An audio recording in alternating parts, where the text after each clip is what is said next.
Welcome to the Moms Make Money podcast. I'm your host, Jenny. I'm the owner of Moms Make Money Collective, a podcast and visibility strategist and mom of two.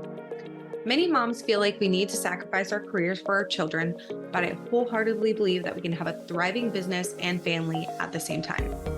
In this podcast, we're going to be diving into the ins and outs of running a business as a mom and getting real and raw about all things parenting. So buckle up because we're about to go all in.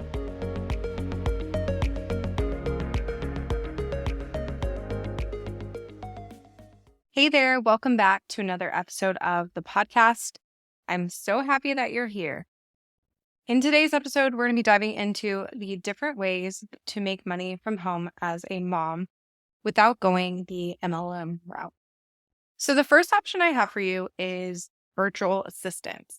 And this is actually where I truly got my start in the online space and started making actual money. And I think it's a really great way to get into the industry. With virtual assistants, you can offer nearly any service from general admin to bookkeeping to like social media and more. There's just endless options there. And if you listen to episode 2 of the podcast, I shared my story of starting as a virtual assistant and social media manager.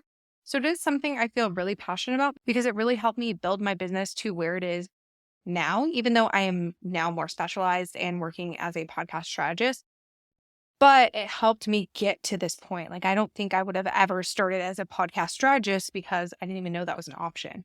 So virtual assistants is a great stepping stone into other options on the list. So next up, we have freelancing. So you don't have to start offering virtual assistants to become a service provider in the online space.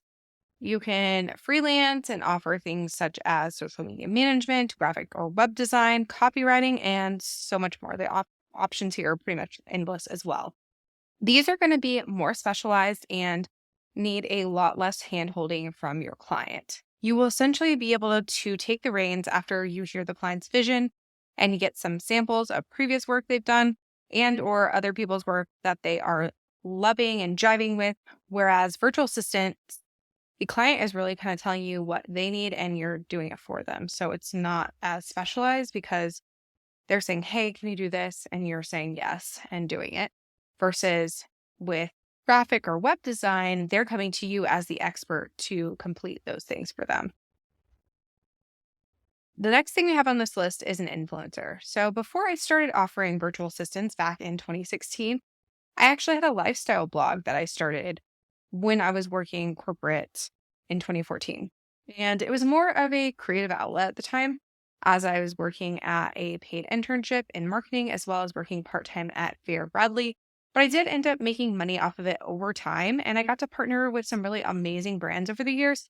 And I really enjoyed it. And it's a great thing to get into if you don't feel like offering services and, you are comfortable with showing up on camera, like on TikTok, or having a blog or whatever that may be.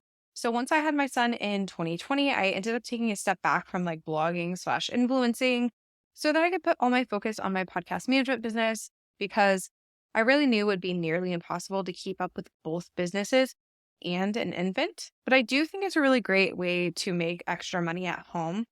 And it's really fun. I loved getting to work with beauty brands and lifestyle brands and fashion brands to create content for both myself and the brand. It was really, really fun.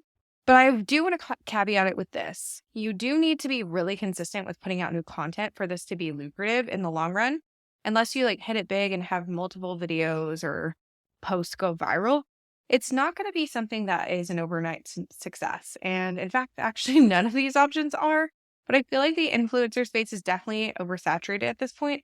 So you're going to have to be really unique to make a career out of it and have it be something that is really lucrative and, pays the bills long term. Next up, we have a coach or consultant. So you could become a health or wellness coach if you're super into fitness, or maybe you worked as a marketing consultant in your day job and you can transition it to the online space. The opportunities here are once again pretty much endless. I will say I personally think it is easier to start as a service provider versus a consultant/coach before transitioning into that because you don't really need much of an audience to offer services, but you will need a significantly larger pool of people if you're planning on coaching or consulting. So that's just something to keep in mind when you're first starting out, because now I feel comfortable coaching people and consulting people, but I definitely did not feel comfortable doing that when I first started my business 7, almost 8 years ago. Are you craving a community of work from home moms who just get it? Then look no further than the free Moms Make Money Collective Facebook group. Head to momsmakemoneycollective.com/group and join today. I can't wait to see you inside. Okay, back to the episode.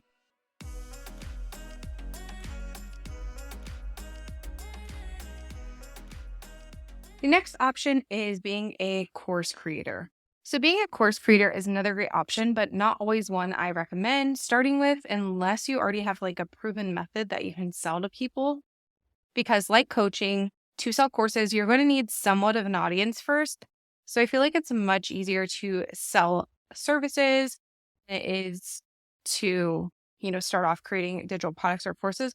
However, you can definitely sell services and then kind of make your way into diversifying and creating digital products or courses in tandem with offering services.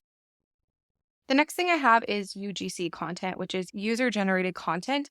And instead of like being an influencer, you can literally just create content for brands to use on their platforms, and they'll pay you to do that. So you just shoot the content and send it to them, and they'll pay you a fee. You usually don't have to post it on your own platform, because the point of it is that you're generating the content, so the company doesn't have to create it, but you don't have to have like a following to make that happen. So that's a great way to kind of be a quote unquote influencer without actually having to be an influencer.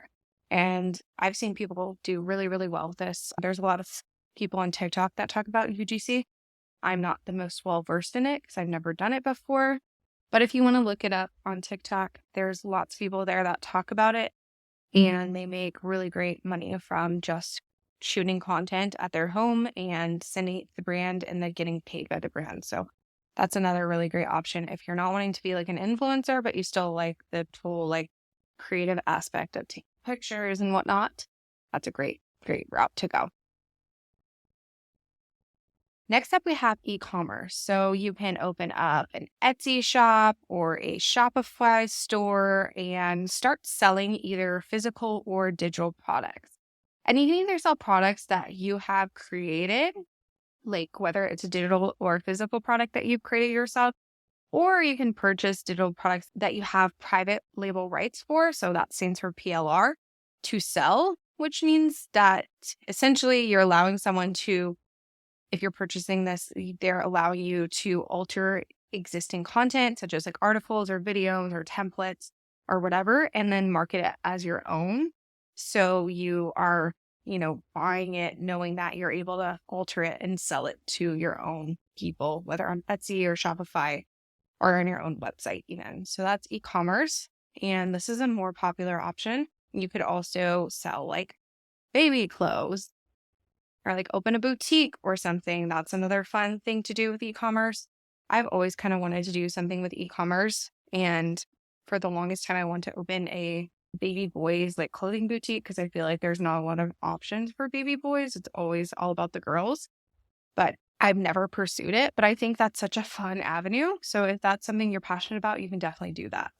And the last option I have for you is reselling online. So as someone who is an avid purchaser from like small bamboo shops for my kiddos, I've seen many people be really successful with reselling online, whether that's like gently used clothes that they are using and then selling after the fact, or they're finding in like a Goodwill or something and finding these really great brands and then upselling them online, or even buying like top items during these coveted like item drops that these companies do and then selling for some profit. So I know one of the brands I follow called Posh Peanut, they have done collaborations with Lisa Frank, which was a really big brand in the 90s and early 2000s that lots of millennials loved, including myself. So a lot of people are like buying that for their children, but these drops have been massive and they sold out so quickly that not everyone is able to get what they want. So people will, quote unquote, flip the product for profit, which I'm not saying is like my favorite way to do things. I mean, It could be pretty lucrative if you're able to get your hands on these, quote unquote coveted items, but it's not always going to be the most lucrative. But I just wanted to mention it here just in case. So I would love to know, which of these are you currently doing, if any, if you're brand new to the online space. Also, just let me know which option sounds like it would be the best fit for you, or options, because you can definitely do more than one. I know for me, I do services, but I also sell courses and products, and eventually will be kind of opening up my own e-commerce type business for digital products and things like that. So yeah, let me know over on Instagram. My handle is Moms Make Money Collective. I would love to chat with you over there. But yeah, if you want to check out the show notes for this episode, you can head to momsmakemoneycollective.com/podcast. And I will see you in the next episode. Thank you so much for tuning into today's episode. I really hope you enjoyed it. I'd love it if you would head on over to our free Facebook group called Moms Make Money Collective to connect with us further. If you're more of an Instagram fan, make sure you're following us on Instagram at Moms Make Money Collective. If you're loving the show, make sure to leave us a rating and review on Apple Podcast. Your feedback means the absolute world to us. We'll see you in the next episode.